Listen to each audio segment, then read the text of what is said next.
Welcome back to the Split Decision Podcast. This is episode 3. It's just me and Liam today. Tom couldn't make it. But we're actually going to start with a top 10. Based off this card, we're going to do our top 10 strikers in the UFC. And let's see who we've got on our list. This one's going to be controversial, I can already tell. Yeah. Okay, number 10, I've got Sean O'Malley. Which is alright, decent, right? He's definitely on the list. I didn't put him higher because of that loss against Merab. Because it's current. But Merab didn't outstrike him. I know, but he didn't use his striking to nullify his wrestling. Yeah, so our prompt for this is striking. So not... And it's current strikers, so our top 10 current strikers. Yeah. So it's not based off... It's not all time.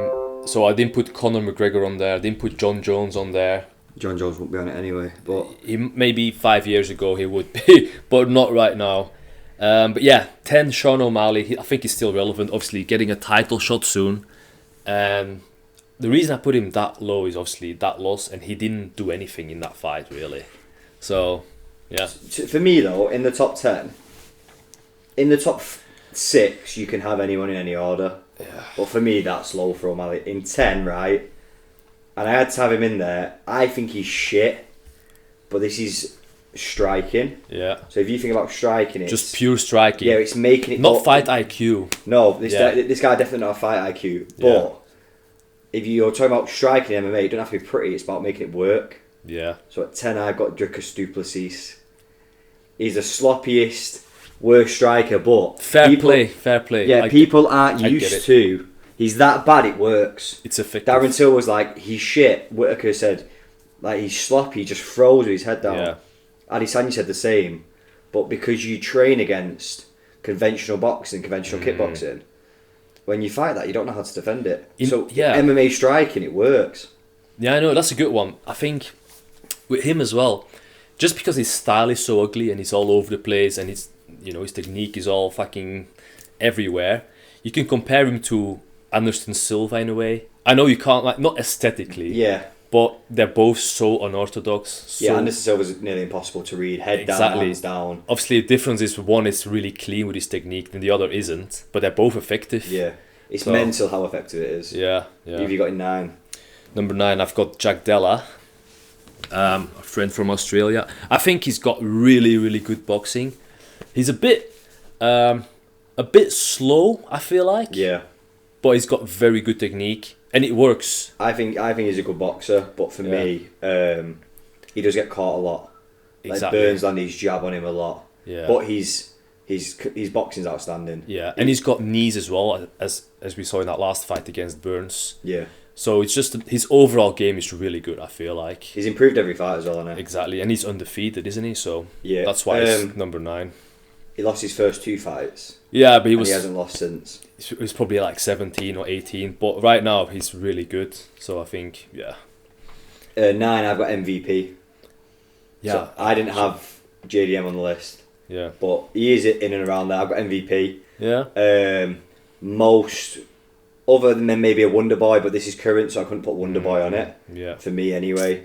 MVP for the best example of karate and point karate in kickboxing. In UFC. Yeah. I mean, he hasn't knocked out, obviously, Ian Gary. That was a poor fight. Yeah. It's either boring or he gets a spectacular knockout. Yeah, that's true. But if you look him against someone like when he fought Holland. Yeah. Holland's a good striker. Holland found it so fast. Like Holland knocked out Buckley. Yeah. I think we forget that. But he's striking and his range, his distance from range is so impressive to me. He has to be on the list. Yeah, no, I agree. I wish I had him on the list now, but there's only 10 you can pick. Yeah. And it's hard. It's a hard 10 to pick. Yeah. And the thing with MVP as well is his timing and distance management, like you said. Yeah. And he's got those knees as well, those jumping knees. He very much reminds me of the lad from Bellator who's also... I've got a picture of him. I met him. Raymond Daniels. Oh, yeah. He's the guy that's dating Sage Northcutt's sister. Yeah. His striking is very much like that, but Raymond Daniels is a lot more effective. Yeah. No, that's a good one. Yeah. No controversy yet. Huh? Got 8. Have you got 8? Number 8. Oh, okay. I know it's a bit early, but I've got John Silva on there. Because obviously current, and he's coming off back-to-back knockouts, and he just KO'd Bryce Mitchell. He didn't. No, he dropped him though. Fuck. He submitted him. Cuts. Either way, I'm not gonna change it. Obviously, I can't. But he still dropped him, and he beat Bagdasaryan. He's never been knocked out. Yeah. And I feel like all those members of that team have really good striking, and he's only getting better with his striking as well. Yeah, for me, it's a bit early to have him on it. Yeah, fair. Just like, is he going to do that against if he does it against all the Earl Murphy, Emmett, even like a Calvin Cater, then it'll be more impressive. Against a Bryce Mitchell, he had no fear. Yeah. It's easy to hit a punching bag, do you know what I mean? Yeah, that's fair. But, I mean, from what we've seen, he's up there. It might be some recency bias, but... No, it's a good shout. From what we've seen, it's mega. 8, I've got Adesanya.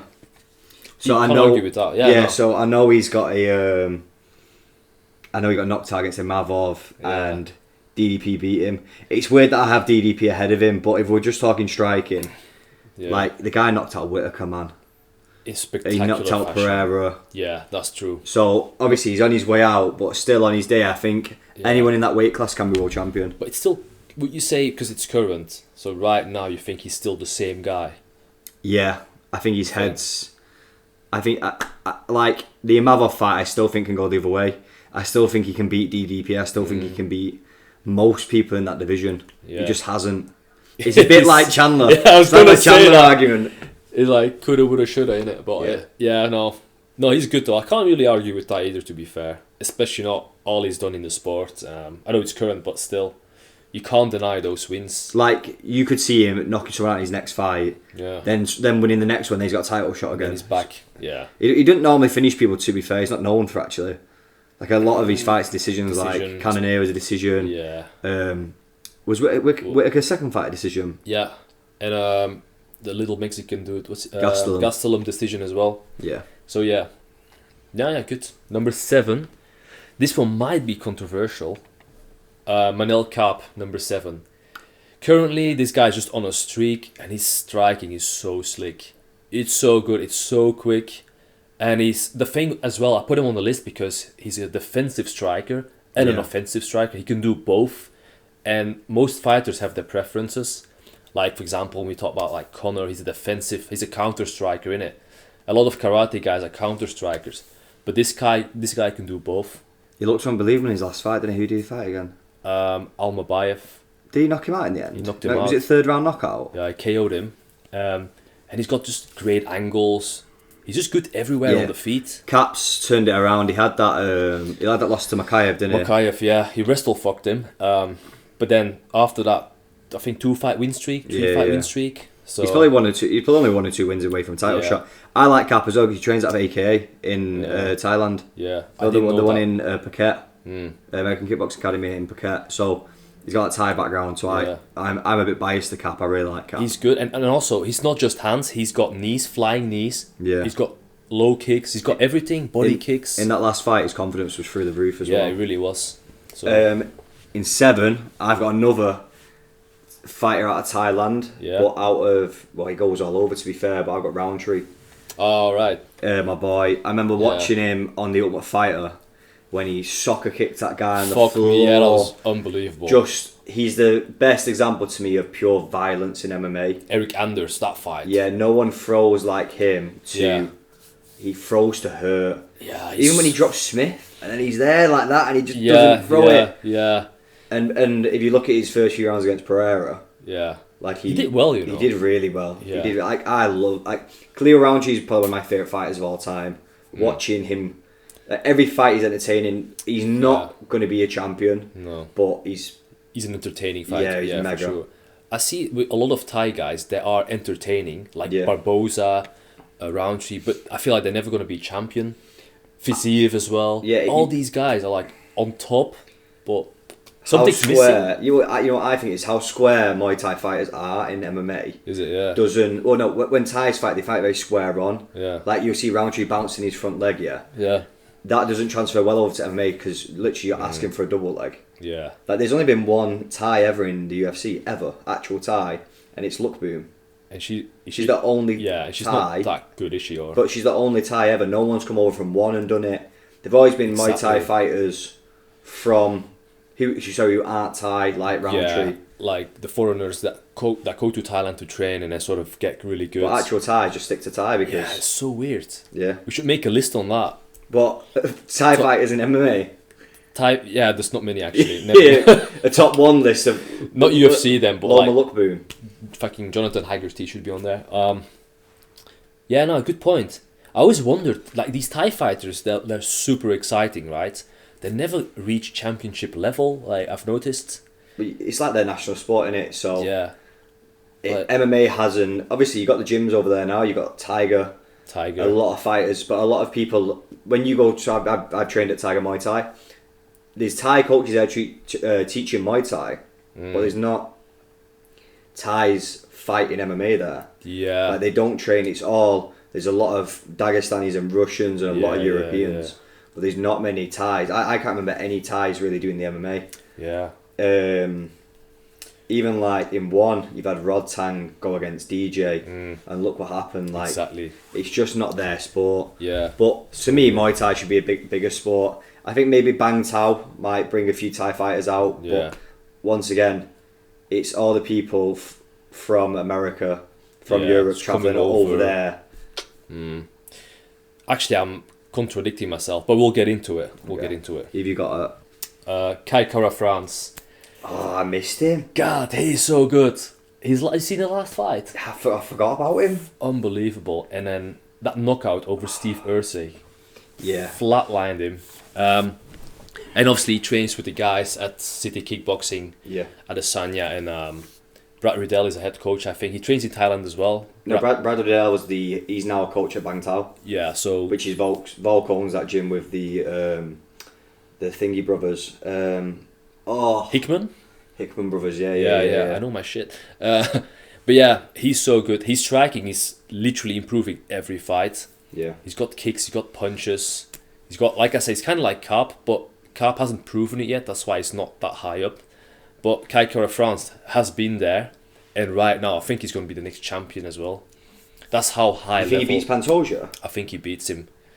Well, obviously, I believe he beats him. We'll come to that when we come to that. For me, I really like Kai Kara France. Yeah. On that high in this list, I don't know, but what he did to Steve Urseg, that surprised me because I thought Steve Urseg beat Pantoja. Yeah. In that split decision. It was close, yeah. And then I was hyped on Steve Urseg, and then he got smoked off I kind of Moreno. felt Did he get smoked off Moreno?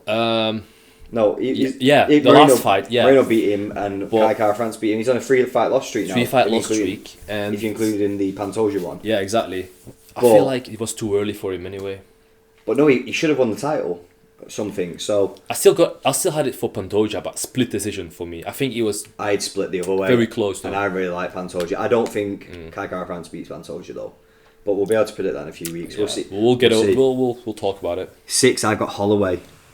I can't disagree. Yeah. So Holloway. It's not controversial at all right now. To be fair, it's hard to get it wrong. Like these people, the comments might say, "Oh, I didn't put Kai Kara France." I mean, he could have maybe creeped in, but yeah, for me, Holloway and the people I've got above him, you've either beat him, or you just do it better than how he's doing it. Yeah. But Holloway is the perfect example of boxing and sort of boxing at 60%. So he's not a knock. I know he knocked out Gaethje, but he doesn't throw hands. He's all volume like that. Yeah, he's a volume puncher. One of the first fighters I noticed when I first started watching the sport throw to the body successly. Exactly. How he does. Yeah. Like he just wears your gas tank out, a bit like Nick Diaz used to. Yeah. Back in the day, but Holloway all round. Obviously, he's probably middle of the pack because he's not really much of a kicker. Yeah. But his boxing gets him that high up there for me. Yeah, exactly. Where, I mean, he's got the greatest knockout in the UFC history. One off, yeah. Yeah. So. No, yeah, I agree with that. Funny enough, number 5 is Max Holloway. Yeah. As you said, you talked about the kicks.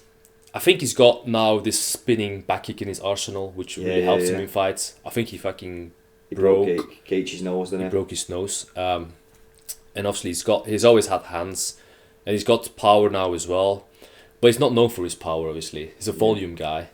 You can't deny that he's one of the best strikers that in the And we're saying lightweight about division. obviously his power, but his last two wins, he knocked out Zombie Yeah, and he knocked out Gaethje. yeah. He can counter punch as well. He can fight backwards. It'd be interesting. I think he'll get more finishes at 155. Yeah, the weight cuts. Yeah. And he's getting older now. But I think against Topuria, and I'm biased for Topuria. Like, he's my favorite fighter, right? I think he was scared. Holloway was scared to engage. Yeah. And that's what sort of cost him the win. It's kind of what Conor used to do with his opponents. Topuria is kind of similar. He even copied his tattoos and stuff. So in that regard, going into that cage, he was already like a bit scared, a bit hesitant. He didn't throw much. He was trying to, And how can you not as well? Like, look what. So what he's seeing Topuria knock out the person who's beat him 3 times, and how Volk outboxed him in that last fight. Yeah. Then. Exactly. How can you not be afraid of that? And if you're Holloway going up against Topuria, how do you game plan? Because you can't out-volume Topuria because his timing is so good. You're going to get countered. And do you remember Topuria's face? Topuria's face was very red after the first. Yeah. Well, did he knock him out in the second? I think third round. Yeah, Topuria's face was getting little with jabs. Yeah. It wasn't enough so Topuria could just keep advancing. Yeah. So Topuria just took them shots to get the distance closed. Mm. And it was one of them. Holloway landed more, but every time Topuria landed, I think when we go over the main event later, we're going to be talking very similar to this. Yeah. Every time Topuria landed, it hurt him. Yeah, that's the thing. Like, I like Holloway, but one thing that's missing is sort of the power. Yeah. So he has to put volume on his opponents, and if he can't do that, there's no other way to win other than like in the Gaethje fight. Imagine if they didn't have that exchange, and if he didn't have that spinning back kick in the first round, what would have happened? Yeah, it's you know what I mean? The first round, weren't it? Yeah, so it's just putting it all together that sort of made him win that fight, really. Yeah, well, I actually thought Holloway. I remember I put a bet on. I had Holloway. I had £5 on Holloway. Yeah. 5th round knockout. Yeah. 80-1. Did you? Yeah, I won £405. Oh, sick. Just 'cause I thought he'd finish him by volume, but I really think. I just thought Justin Gaethje's sloppy. Holloway's He's just so going to sloppy. pick him apart. Yeah. But I think that spinning back kick sort of dictated how that fight was going to go. I think And set the tone. But I think it would have happened anyway. he would have won either way. Yeah. Not for that exchange, he would have won, but Yeah. just made it more spectacular. So for me in 5, you had Holloway at 5, didn't you? For me at 5, I've got Volk. And I almost didn't put Volk on the list because Volk's good at everything. But then I started to think about the guy beat Aldo. What he did to Max Holloway in that third round. Yeah. In that third fight. Was unbelievable. That was so dominant. Yeah. Yeah. Like he was that night. Like there's certain nights in UFC. If you talk about McGregor, Alvarez. It's like my main example. No one was beating up Volk on that night. Yeah. He scored Max. Was it 50-45 or like 49-46? Something like that, yeah. Like he was just unbelievable. And then I know obviously he got knocked out by Topuria, but then if you look at him against Makhachev in the first fight when he didn't get caught, he went up there, outstruck Makhachev, and his most impressive one for me is fucking Yair Rodriguez. Yeah. Like he outstruck Yair. How do you mix both of those names up? I almost said the I almost said the zombie for some reason. The zombie. What's he called? Chang Sun-jung. I should know this. It's your boys. Chang Sun-jung. Yeah. Korean zombie. Just call him. That's why he's got a nickname. Yeah, the zombie anyway. But no, how Volk outstruck Yair and countered, and then this Lopez in this last fight. Every exchange they got into, Volk landed that last shot and rocked Lopez. Like every time they landed 3, Volk could that last one would be putting and hurting Lopez, and then just jabbing away, moving around. Yeah, I think we look at flashy as great striking, but just technical boxing and game planning, his striking is one of the best in the UFC. But if this was a list about fight IQ, I would have had him on there. But if it's just pure striking, He's probably like 11. You know what I mean? Yeah, I I any of understand these though. you can have him in any order. Yeah, But he's outstruck Holloway, and they've got Holloway at 5. Like, he didn't take Holloway down.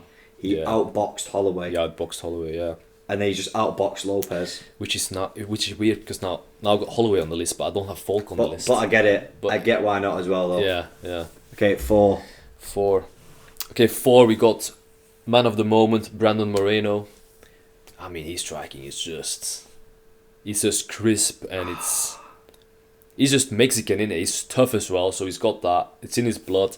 And his last fight, you've seen his last fight? Super impressive against Steve Erceg. Yeah. He was just 2 steps ahead, you know. With that 2, is popping in with that 1, with that 2. He was moving away from the feints. I forgot about Moreno. Forgot about Moreno. Yes. I was trying to look at that division. Who did I have from that division? You had I've had no one. Bro, I've had no one from that division. Carp? No? No, you had No. Cat. Yeah. That's Moreno striking. shout. I actually rewatched this. I didn't watch the whole thing, but I watched the highlights of his last fight against Erceg. Yeah. His striking was he was just, like I said, 2 steps ahead. Faster, more technical, just higher fight IQ. Erceg was just stood there like a dummy. You know what I mean? He was taking shots, didn't know what to do, didn't know how to react. Wasn't able to counter because Moreno would be gone. But and you forget as well, obviously, what's happened to Erceg Yeah. since you think, he was a bit of hype, but he isn't. Like, Yeah. that's his thing. He's a striker. He's legit, yeah. Yeah. So, and his kicks as well. Yeah, Moreno's Moreno's got a good kicks. Yeah. I forgot Moreno. That's Yeah. a bit controversial from me. And you know how Moreno he's a bit technical. You know how Moreno extends on his combinations. Because for a short guy, it's really impressive how far. Watch his fights, yeah. When he throws like his 2s and stuff, he extends so far out, and then he's able to come all the way in, and no one can counter him. Yeah. He's just so fast. He moves out of the way so quickly, and he's just getting better and better. I think he's like 31 now, so he's got a good 3 years left in that For division. me, with the lower weight classes, and I am a bit biased to their striking. Yeah. Like, You can't compare it to the bigger dudes. They just don't have that ability, obviously. no, the but speed. but I'm saying technically they have to be so on it. Yeah. So the bigger you are, you've got obviously power on your side a bit more. But like, look at DDP, man. Yeah. Like, his power and whatever the fuck he does gets him through it. But and them lower weight classes, you have to be so technical. It's a bit like boxing. Look at boxing. We might go on the Conor Ben. Yeah. Fight in a bit, but when you look at boxing, the lighter weight classes are so much more technical. So much more fun to watch as Yeah. well, and yeah. So yeah, fair play. I ain't got him on it. Bit of a miss for me that. In third, that was third, isn't it? No, in fourth. Fourth, yeah, you have to do your In fourth. fourth, I've got your boy. I've got Piotr Jan. Ah, nice, my boy. Yeah. I'm biased, man. I like Piotr Jan. Yeah, like, look at Jan. Jan's put it all together throughout the years. Yeah. I really like his high guard. Oh yeah, It's just such a simple technique that works so well for him. it really does. When you get close in range. Who did he land that? What was it against Uriah Faber? He blocks at the high guard and he just throws that 1-2 down the pipe. And then that kick behind it, or No, that's when he finished him. oh yeah, it was Faber. Yeah, it was. he He just dropped throws him that 4 times. Yeah, you but he know. throws that 1-2 and it's so crisp. His 1-2 is one of the best in all of MMA. Like, straight down the pipe. Yeah, so good. He's another guy out of Tiger Muay Thai. Yeah, I was going to get into that actually, because we mentioned how no one from like those camps are able to become champions, but he's been there. No ties are, but there is. Yeah, Thai guys, but even people that train there, they're close. Like Fiziev is close. No, so when you go to Tiger Muay Thai, Yeah. they've got the fighters on the banners. Yeah. You got Valentina Shevchenko. So they do so they do the Tiger Muay Thai tryouts, and what they are every year they do tryouts and they sponsor fighters who does well. People have won it previously, and that's how they all know each other. Volk's done it. Tuivas has been there. Cara France, Izzy's been to him. That's like, you hear Volk talk about it a lot. Yeah. And this is where the Hickmans started at Tiger Muay Thai. Oh. So Fiziev fights out of there. You've got Jan. Yeah. And then obviously you've got a lot of lads in one. Wow. There's so many fighters under that banner. Yeah, so with Jan, his 1-2 is unbelievable. And I thought back to his fight with O'Malley. Yeah. Like, he hurt O'Malley. He's the first person he stuck it on O'Malley. crumbled him It's such really, a shame that's a 3-round fight. It really is. and I think we'll see it again one day. I But hope so. yeah, for me, Jan's in the top 5, definite. Yeah, has to be. Number 3, there we go. I got Piotr Jan at 3. My boy Piotr Jan. Yeah, man, his striking is good, and the unique thing about Piotr Jan is that he's not just a pure boxer. He's combining different styles. We saw that kick against Faber, that little front kick, and we saw that spinning back fist against. He throws that quite a bit though. He throws that out of the clinch. Yeah. So normally when they clinch up, or you'll see a lot of people do it off the cage. Yeah. As they're coming up and they're letting go, right? Because a lot of fighters drop the hands when they release. Yeah. He'll then throw it. So yeah, exactly. So sometimes he does a 1-2 and then he throws it. Right? Yeah. So into the 1-2, and he's just creative. He's creative, and he's got good defense. He's got high guard going. Yeah. He's got good kicks, and he's got good fight IQ as well. Like in the first round, he'll sort of feel out his opponents, sort of see what their weaknesses are, and in the second round, he sort of starts, getting it on a little bit. His only downside is he's susceptible to the takedowns because of that high guard. Yeah. And we've seen it against Merab where he took him down multiple times, where he had that high guard, and then he can't defend the takedown anymore. It's similar to how what happens to Topuria against Makachev. Yeah, with the hair touch. Yeah, and then adjusting his fucking shorts. Yeah. I've heard about Jan as well. So what Jan does, he does like a round or two. Yeah. In the changing rooms. What do they call it? Do they call it changing rooms? Changing rooms. Yeah.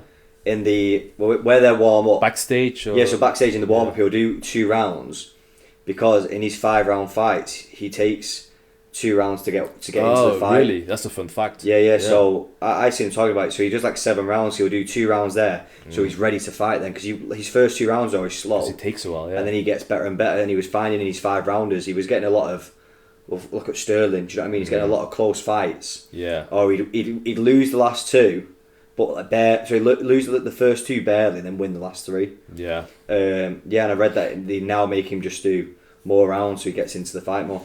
Cheeto should do that, Yeah. Slow as well. Cheeto should do 5 backstage. He should. And then, yeah. And then these last round throws a head kick.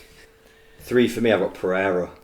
Yeah, fair play. Yeah, fair play. I think you said one of my top 3 way back. Yeah. I think our top 4s are going to be more or less the same, unless one of us had missed someone. It is. But Pereira, for me, the most successful striker in MMA history. Yeah. Because he's become world champion without really fighting MMA. Mm-hmm. Like it's insane. It is. Like I should have put him number 1. It would have been number 1 if Ankalaev didn't just outstrike him. I don't think he just had an off night. Yeah, I know. But like he burst into the UFC with that flying knee. Yeah. I remember watching a video. Izzy called. Izzy said he was going to land a flying knee, and he landed it. And then making his way up to Izzy, he got outstruck by Izzy, then knocked him out, and then just don't forget Strickland as well. He KO'd Strickland, left hook. Yeah, and he knocked him out in the first round, didn't he? Yeah, and I always forget about that. Strickland, how he fights. And who finishes Strickland nowadays? Yeah, he's so defensive. Yeah, literally. So I mean, yeah. And then I think the year he wins are really underrated. I think Jamal Hill's shit, but he's the most successful kickboxer, one of them ever. Yeah, true. And then he's to me, he's now in the top 10 MMA fighters of all time. He's not even an MMA fighter. It's insane. And if you look at him, sometimes you feel like he's about to get exposed, but then he, apart from his last fight, obviously, but then he just sort of turns it around somehow. And every fight I watch him, his shin's here. Yeah. And he kind of, in his last fight, it kind of happened a little bit. He got touched. He just looks like he's asking to get slapped. Exactly. And it stresses me out. It's the same with Paddy. Yeah. When I watch Paddy, I've got so much anxiety watching him. But it never happens. Yeah. But then what topped it off for me was his win against Roundtree. That 4th round where he's slipping, throwing the uppercuts, and it's just very similar to when I said about McGregor Alvarez and Volk Holloway. On that night, in that round, he was just never getting beat. I think we should talk about a really underrated aspect of Alex Pereira. I think his gas tank, his cardio is actually really underrated. Going against Khalil Roundtree in was it 4th round? 4th round. Still throwing combos, still coming Finishes forward. on in the 4th. Finishing him. How many strikes did he throw? Is he in the 5th? Exactly. His cardio is actually really underrated, but everyone always talks about his striking. Won a decision against Jan Blachowicz. Yeah. Lost the decision against Ankalaev, but he didn't look tired. Exactly. And if you train, you know that if you do like 20, 25 minutes, your punches are weak, they're slow, your arms are all full of lactic acid building up basically in your arms. But with Pereira, he's sort of still throwing at 90%. But he throws everything from his body as well and from his hips. Exactly. And he even I watched a video of him talking about, he rolls with the shots. Yeah. So if someone lands, he doesn't roll with it like Silva. So Anderson Silva used to roll his chin to take the impact off. He rolls with it so then he can counter. Yeah. His shoulder rolls, isn't it? Yeah, no, but he lets it hit him. Yeah. He was I was watching a video and he was saying he lets it hit him. Yeah. So then he can use that momentum to throw back. Yeah. And that's why a lot of when he's against the cage, he looks like his hands are here and he'll roll back and he'll throw. That's why. And his straights look so odd, but that's how he generates his power. Yeah. Because it's all from his hips and his whole body's sort of rebounding off that shot and throwing back. It's a bit like when you're on a heavy bag or you're hitting the pads. Yeah. When you hit and you can spring off that bag to hit again. Yeah. So Pereira takes that shot and throw back. You just mentioned that and something just clicked. That's why he doesn't get tired as often, because his footwork, he actually doesn't move his feet that much, does he? No. It's all upper body. Yeah. So it's full rotation. Obviously, when you move your feet a lot, you're going to get more tired. And if you look at that Roundtree knockout, that's every time. So Roundtree would be on the cage and he'd throw. Yeah. And Pereira would just take it, throw straight back, throw to the body. And his arms are always coming all the way through his body. Lean back and then throw like the left hook. Yeah. Lean back and then, It's very interesting how that's how he generates his power. And then he's got his calf kick, he's got the leg kick. Yeah. That is, no one's understood it yet. He doesn't even throw it how you get taught to throw a kick. Yeah, I saw a There's video. no pivot. Apparently it's like he throws it like straight. Yeah. And just flicks it. Yeah. And his shin hits like the outside of the calf, but he did it on DC. Exactly. So yeah, Pereira's one of the most unique strikers probably out there. Have you got two? I actually got Pereira. Yeah, so you covered it, same thing. We'll carry on this conversation, because one thing I want to mention as well, it's not really a positive thing, but because you just said about, we discussed how he doesn't have that footwork. I think that's how he got caught against Adesanya as well, because he was quite stationary. He wasn't able to back up in time, because it's all upper body. So when he plants his feet, and he doesn't have time to back up, and against a striker like Adesanya, he just countered him. So that's sort of his downfall. Yeah, his offensive flaw, really. His defensive flaw. He's been quite lucky in the way he hasn't been caught with it as much. Yeah. But when we have seen him get caught, Roundtree was a bit off balance when he caught him. Yeah. He's good going forward. I noticed, obviously good going forward, but going backward, he's okay against the fence, is all right. But he gets caught sometimes as well. Yeah, we've seen that against Ankalaev. Yeah, he's much more of a pressure fighter. Yeah. And if you give him that time to get his rhythm, like when Roundtree was hurt, when he smells blood, he'll get the kill. Yeah. But one thing that worries me is sort of his age and his reflexes, because he relies on it so much, all upper body movements. I feel like he might be slowing down a little bit. But currently, he's still there. Currently, he's still there. Yeah. So in 2, and it baffled me that you had it that high, O'Malley. Oh shit! Yeah. Mate, other than obviously what Murad I'm surprised you have it at 2. To be fair. Really? A little bit. Yeah. Like, look at Cheeto Vera fight. I think Cheeto's a very good striker. That knee, man. Fuck. Yeah, how he survived that knee, I don't even know how you land that shit. But even if you look at him on the Contender Series, like his confidence when striking and his uniqueness, and you watch him on the pads. You watch him on the pads with that ginger guy. Tim Welch. Yeah. Tim Welch. And it just looks a bit off to me. But he's so natural. But it flows so well. It really flows. But when he comes into the cage and then he's throwing, if you look at him, he knocked out the guy, the Tash. Wineland. Yeah, like that was mad. He shows that. He shows the uppercut and then throws across. And if you actually try doing that, how fast he did it, it's just insane. He went to that decision with Jan, and he went toe to toe with Jan, and he actually everyone thought Jan was going to win. No one thought he'd beat him. Some of us still think Jan won that fight. But his striking in that fight was It's mad unbelievable, especially after adversity as well. Yeah. Catching Sterling, I know it's I almost said Raheem. I know it's Aljamain Sterling. Raheem, my boy, Arsenal boy. I know it's Aljamain Sterling, but just slipping out the way, Beautiful, like a perfect cross. Beautiful. Yeah, just art. Yeah, obviously I didn't put him that high just because of Merab. Because of that. But Merab didn't outstrike him. I know, but I just felt like Sean could have knocked him out, but he didn't do anything offensively. Well, I think the second fight might be a bit different. I hope so. I mean, I like Merab as well. But we're like strikers, don't we? So, but yeah, O'Malley, he's just so natural with his striking. He's so fast, and that obviously that you mentioned that knockout against Wineland. Yeah. Try that, yeah. It's not gonna land ever, or it's gonna get blocked. Yeah. Like the fact that he can just land it perfectly on the chin. Even before he was in the UFC, there's a video of him throwing a roundhouse kick Yeah. into a spinning hook kick and knocking the guy out. Like, it's just so crisp. Yeah. And his head movement, when he was against the guy who came in short notice with the blue hair, and he starts pretending to dribble the basketball. Pop. It's just ridiculous. Like, He's reminds me of Holloway, but he has more power. yeah. So he's got volume, but then he's got power, He does. and then he's got the big shots.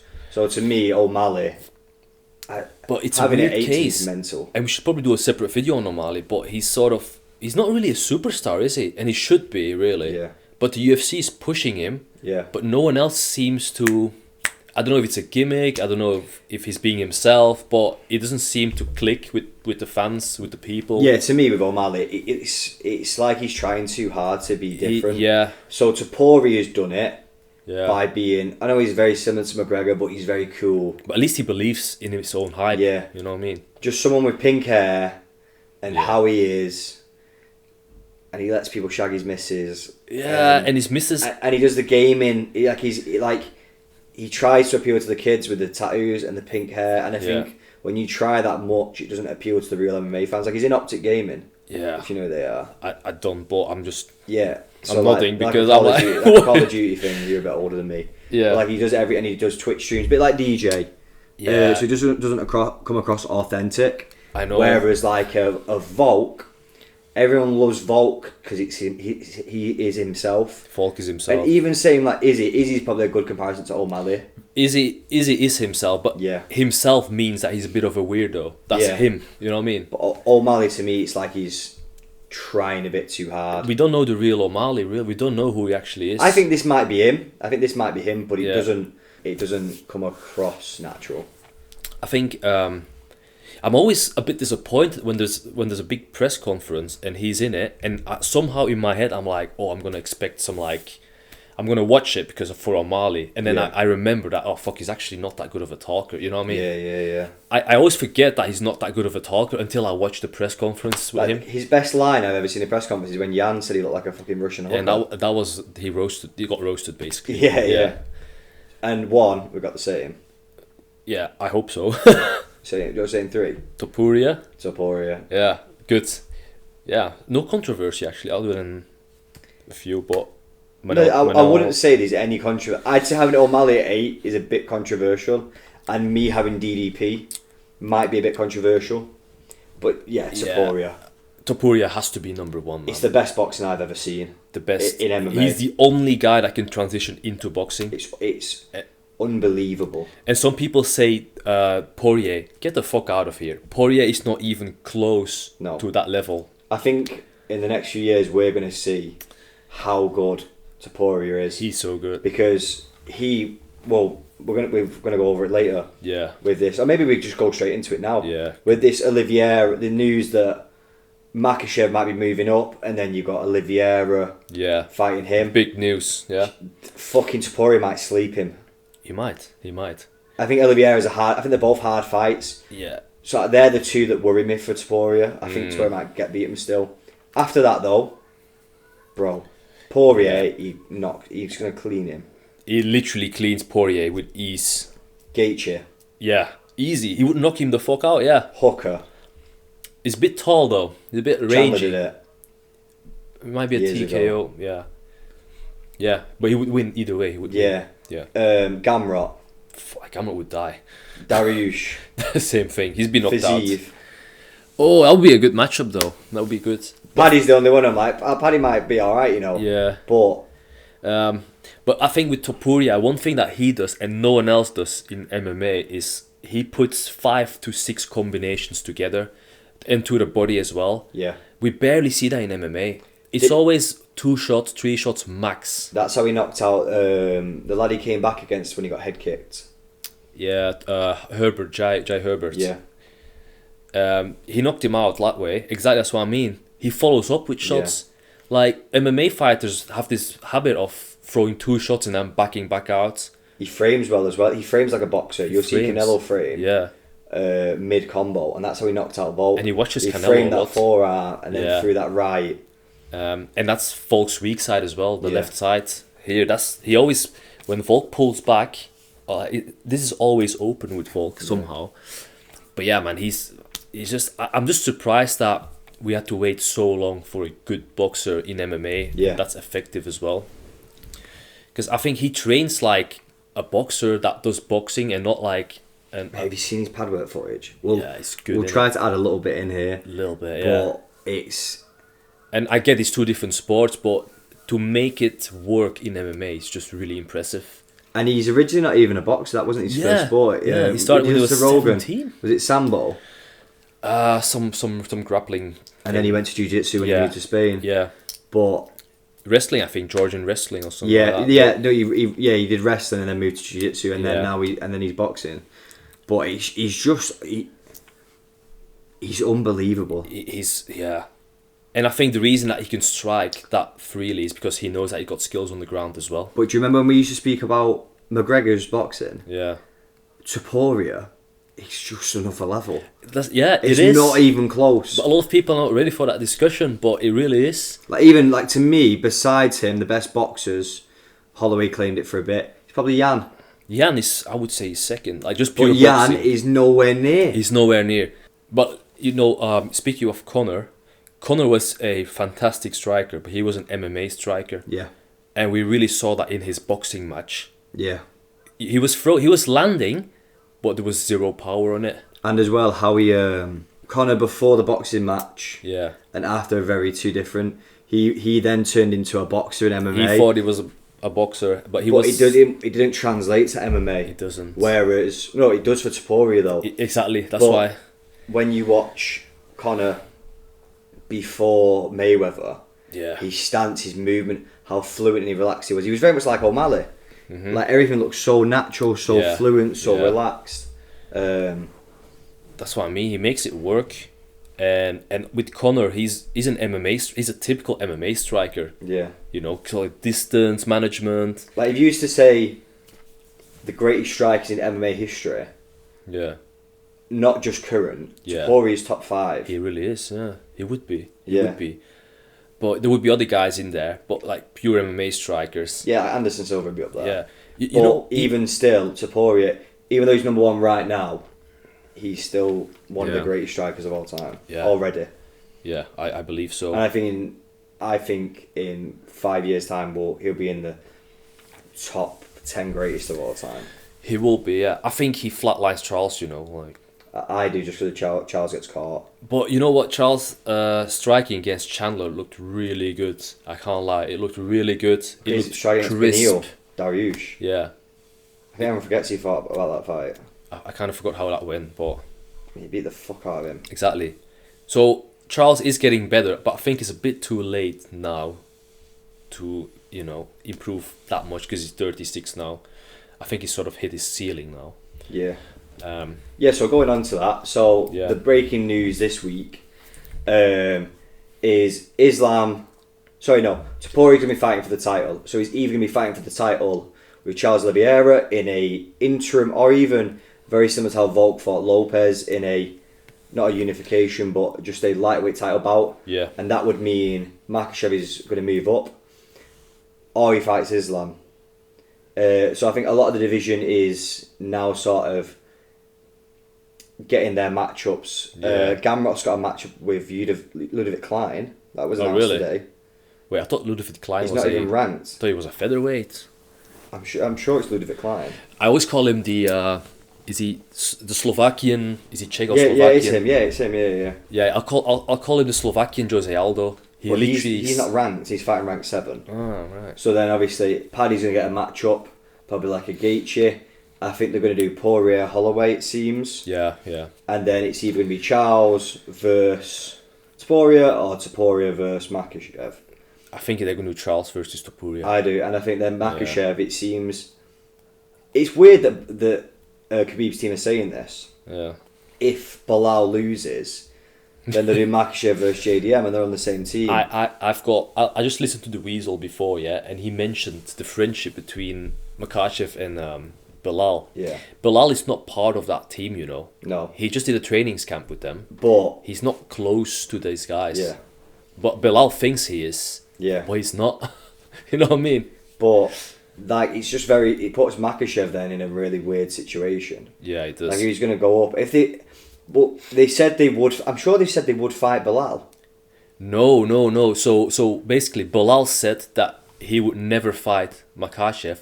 But Of course he did. Fucking, I'd say that. Obviously, we know that's obvious. But Makhachev, interestingly enough, he's a nice guy, innit? He never mentioned not fighting Belal. Yeah. But he has mentioned not fighting other guys. You know what I mean? Yeah. So that just tells me that he's willing to fight Belal, and he knows he can beat him as well. He's there for legacy. He's there for legacy. So the thing is with me with Belal, and obviously we're not going to go over JDM this week. Yeah. And Belal, that'll be next week.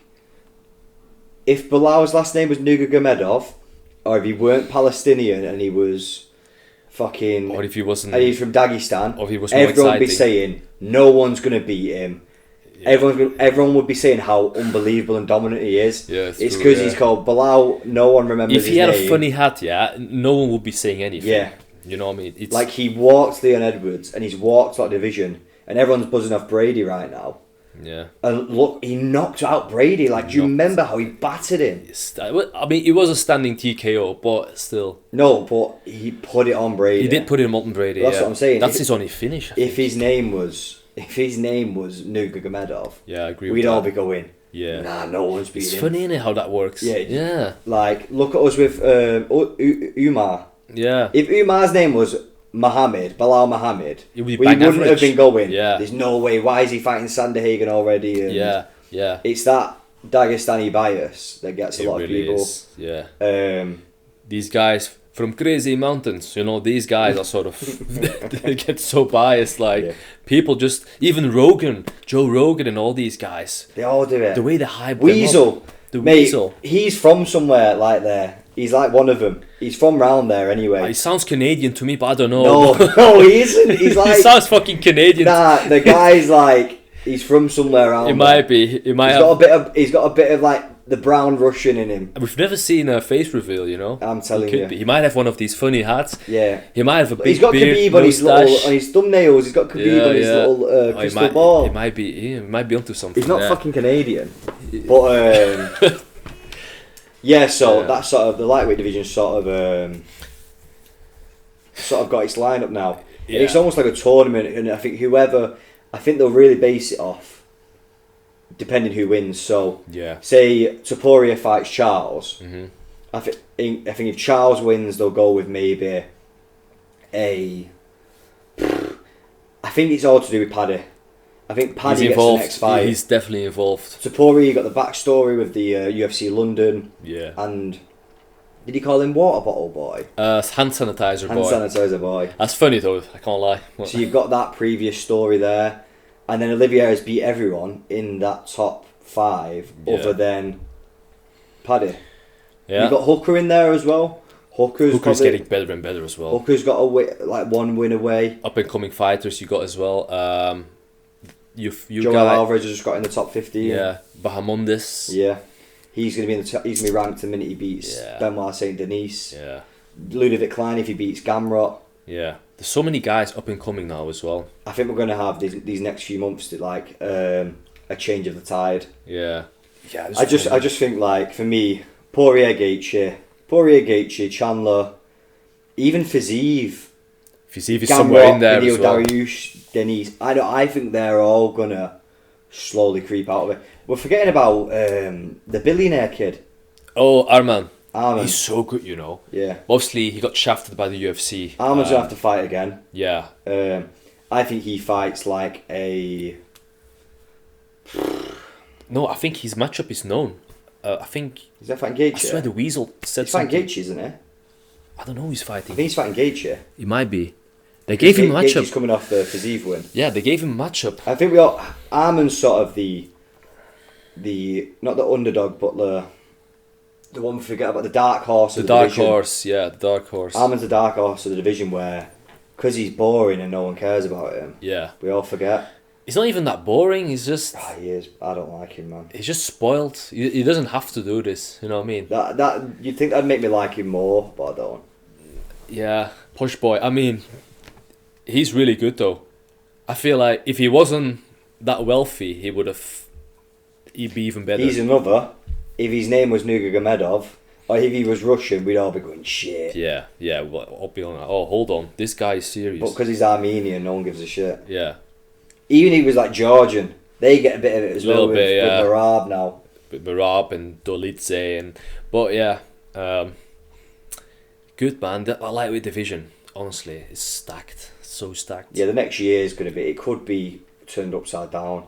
Yeah. And they could if Topuria doesn't win that belt and it's Oliveira, as much as I like how dominant Oliveira is, he's at the tail end of his career now. Mm-hmm. It could get into a stage when it was like Alvarez beat RDA beat Pettis beat Henderson. Yeah, it's changing of the guard. Yeah, every fight there was a new champion. Yeah, and I think eventually, Topuria's there unfortunately, but eventually, and I think the same will happen with featherweight after Volk. Yeah, I don't think there's going to be anyone who's dominant, and there always seems to be someone who comes in. Yeah, but I think it'll be very similar to, and same with DDP's division. Yeah, like a lot of divisions now are really thinning out. Light heavyweight without Ankalaev, a lot of them are being but it's not really a. It's not competitive, is it? No, so we don't have a dominant champion. There's no dominant champion. There's no Aspinall. There's no Khabib. Makhachev's going to find it so much harder at 170. Yeah, the most consistent weight class is welterweight for me. You've got for example, we'll start with Woodley. Obviously, 3 title defenses. Then you had Usman. 3. Edwards 3, and then now we've got Belal. I think Belal will get quite a few. I think he'll get at least one. Yeah. Against Jack Della. I know we got him on the list, but I got him on the list, but I don't think he's that good of a grappler. I just think Belal's seriously underrated. I really do. Yeah. And this steroid-looking Belal is just like a different animal. Yeah, he's fucking ripped, isn't he? But for me, it's Pantoja's division. He's the most dominant champion currently. Pantoja, but he's just not exciting enough. But he's beat everyone in. I'm saying he's beat everyone in like the top 10. Yeah. Yeah, I think he's beat the whole top 10. I think he's beat everyone. Yeah. But that's other than Manel. Did he beat Manel? No, Manel is next. I think he's fought Manel. Really? Oh yeah, he fought him in the beginning. Yeah. Ages ago. He's beat everyone. Yeah. And no one's done that other than DJ. Yeah. And that's when we was talking about earlier about the lighter weight classes. It's so much more based on skill. Mm-hmm. There's no room for error. So whoever is technically the best, always is up there. That's what for me. Figgy needs to go back down. He was doing so well at bantamweight though. Yeah, Figgy's just been booked to fight with. I actually kind of regret. Sanderhagen, hasn't it? Oh, it's next week. Yeah, I regret not putting Figgy on my top 10 list. He beat Cheeto. He dropped. No one has ever dropped Cheeto. Yeah, I forgot he was so good against Cheeto. I kind of regret it now, but it's okay. I'm happy with my list. But he should have been on that. No one has dropped Cheeto, and Cheeto has been rocked by that knee from O'Malley. Yeah, it's mad, he didn't even go down. Yeah, did you ever hear Cheeto speak about that? He's like, he didn't drop me, so... Yeah, and you could hear that into the crowd. How insane is that? Yeah. I think my whole tongue would fly out of my mouth if that happened to me, yeah. Is there any other news this week? Has there been anything else? UFC related. Rumours. Aspinall gone. Yeah. I think that's happening, you know. It's fucking ridiculous. It's ridiculous, but I think it's going to happen. They're going to make it. I swear to God, yeah, if Garn beats him, I'll be so pissed off. It'll be I don't think he will. No. I think Tom smoked Garn in round 1. Yeah. But if he loses that fight, because Jones is praying. Jones ain't going to fight Garn again. Jones will just retire then. I just want Jones to retire. Cause no, man. Because he's just literally milking it. Jones is just milking it. And Aspinall is not fighting. He's in his prime now. He should be fighting. No, why should it? No one's ever defended a interim belt. Exactly. That's why Jones needs to retire. Retire. Yeah, Jones needs to retire. I think the fight's going to happen. I personally. Jones asking for 30 million. I don't think. Of course he is, because why you get 30 million to get beat. You reckon Uncle Dana is gonna open his pockets up? I don't think they do Garn Aspinall in the meantime. You don't think? Because Jones isn't injured. But Aspinall wants to fight it. Who's he gonna fight? Who's Jones gonna fight? The only way I see it is Jones gives up his belt and he says, I'm retiring. Yeah. And then, and only then, so then that fight happens, Aspinall wins, and then Jones will come back out of retirement. That's what I think happens. But why would he give up his belt for nothing? I think Dana will say, you've got to fight or you don't. Mm-hmm. So very similar to what they did with Topuria. They'll just say, look, Garn and Tom are going to fight for the heavyweight championship. Yeah. Tom wins, and then I think they just basically go, Jones is coming out of retirement to do that. But then if I'm Jones as well, they're like, if Jones has got one title defence, if he beats Tom, and then if he has one more in him, he's matched the record at heavyweight. Exactly. So it's a weird one. I don't think they do Garn. I hope they don't. I think they've got morals enough, the UFC, and how this. If they do Garn, they can't do then Jones. Nah. They do one or the other, but I just don't think they do it. You got to pay it, yeah. And everyone's saying, "Oh, the UFC will want to protect John Jones." Well, you got to pay it, or you got to make him vacate. There's no other options really. It's just not fair. Like the division is literally on a standstill. Yeah. They're on hold just because Big Baby Jones wants 30 mil. And because I get it though. I get it, but it's just unrealistic. And I get his whole thing about there's been Aspinalls before. Yeah. But we've spoken about it loads. This is heavyweight, and the guy he's knocking everyone out. Yeah. And you look at who Jones defended so against. Dominant. It's not a Thiago Santos. It's not a Reyes. Yeah. It's a different level, man. It's a different level. I don't know, man. He's dominant. He's exciting. There's no reason he's undefeated. I mean, he's got one loss, but it's no reason to not make that fight. Yeah, there really isn't. I understand why Jones don't want it though. I get it. He's fucking dangerous. Yeah, I don't want to fight Aspinall. You know what I mean? He's just looking at it from his lens. Like, if I need to fight this guy, they better pay me. Yeah, if I'm risking my record, they better pay me well. Like, I'm just gonna jump in there with that monster and potentially get beat. But the UFC needs to start investing in the next big star.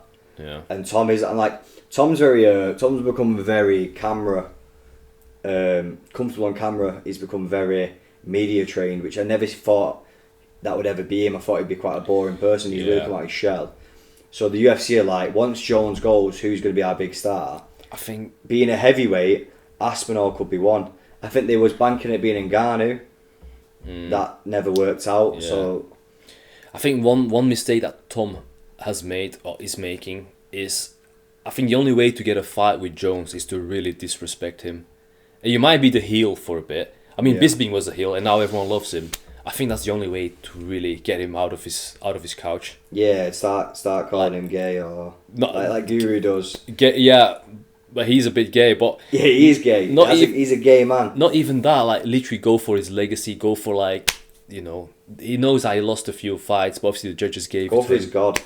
That'll get him going. Any of that. Just fucking no rules. Just disrespect the fuck out of him, and Jones is gonna get pissed off. He's gonna want to fight him. I think it happens anyway. Yeah. I don't. And have you seen who broke the Garn news? Yeah. Chael. But Chael's never right. Chael is never ever right. He's just a yapper. He just yaps and yaps. And I have close sources that say they're gonna do Garn. That means it's not. Bro, he needs to get his channel going. Other news: the DDP injury. Yeah, I saw that. Yeah. He's not injured. He's come out and said it. He's not injured. No, so he come out saying he's not injured. He has a fight date in June. Yeah. He said he's not injured. The original thing they agreed to never came through. But he said it's all bullshit. So Charles Baralho was speaking about stepping in against Hamzat Chimaev. Oh mate, that would be a banger. Yeah, but DDB's come out and said, he tweeted today that he's not injured. So it's going to go ahead. And I want to see that. Like, I want to see Hamzat, and I think DDP can do it. Drag him into them 4th and 5th rounds. Yeah. Like, I know what he did against Whittaker was ridiculous, but he did it against Kevin Holland. But Yeah. when Hamzat gets tested, man, look at him against Burns. Look at him against Usman. Yeah, against a small lightweight like Burns. Usman. Yeah. But we'll get into that obviously once the fight gets closer. Yeah. That's going to be a banger But as well. So, one last thing about Tom. I think it all started with, and I remember thinking in that moment as well, when he went up to Jones, shook his hand, very respectful. No, it was that wasn't it. He didn't put his hand on his shoulder when Jones went there. Yeah, but was it something before that? That's the first time they met face Right. to face, right? And I remember thinking like, that's gonna be a tough one because now Jones is like, oh, you little bitch, you know what I mean? You look up to me, like, you know what I mean? You look up to me. Yeah. It's like, even on the mic, he was like, John, like, I respect you, this and that, you're the greatest of all time, blah blah blah. I was like, fuck that, you're not gonna get the Do you fight. remember when DC first called him out? Yeah. He was like, John Jones, you're the Yeah. the guy at every wrestling event. Jones. Yeah. Yeah, what did he say now? I can't remember, but I He remember. called out. I can see it. You can hear him, John Jones. Yeah. And he goes, I'm the guy at the weight class was- that you try out. So Yeah. I'm coming. I can't remember what he said, but it was fucking legendary. And then obviously went to a decision, and then he called him out when he was when he was like drinking and the rest of it. Yeah. That's what Tom needs to target, man. Yeah, because it started with that post-fight interview in Manchester, wasn't it? When he won against Curtis Blades. And Jones is running with like the duck thing as well. He went like this. Hey John, with his little hand out. Yeah. Hey John, I respect you, this and that. I'm like, bro, I no. just think I'm better than you. I just think I can beat you. That's not a roast. Like that's not Don't gonna get the work. crowd hype. Yeah, And especially being English versus American. Be English about it. be English. Like, Yeah, we're horrible bastards. just be bold. Just be. Look be at Paddy. yeah. Like Paddy was going like, what now? What now? Yeah. You know what I mean? Scousers don't get knocked out. Yeah, like it's iconic. It's very Yeah. English. Bisping, like we're known Bisping. for talking shit. Yeah, that's how he got the title shot in it. That Yeah. title fight. So We're known for talking shit, Yeah. and it is so. Tom's going the other way. Aspinall is just an outsider. I feel like he's a nice guy and stuff. Yeah, great he's fighter. being but himself. To be he's fair. being himself. Fair enough. But when you're English, You like, know that's part of the business. Part being in the UFCs, Yeah. delivering the show. Yeah. Why is Paddy so popular? You think Americans love Paddy as well? because he's out, mate. He's out there. Like Exactly. He's got his the walkout, his excitement. I think how he speaks is how he like. Exactly. Paddy was. We knew about Paddy yeah years before the UFC. Cage Warriors, right? Yeah. You saw him already. He was the big. To me, he's probably one of the biggest people whilst in Cage Warriors. Yeah. Like, we didn't talk about McGregor when he was in Cage Warriors. We didn't talk about Topuria when he was in Cage Warriors. But Exactly. Paddy, everyone knew about Paddy. Yeah. So yeah, it'll be interesting. I think the fight happens, but we'll have to see. We'll see. Yeah. We'll see. Cool.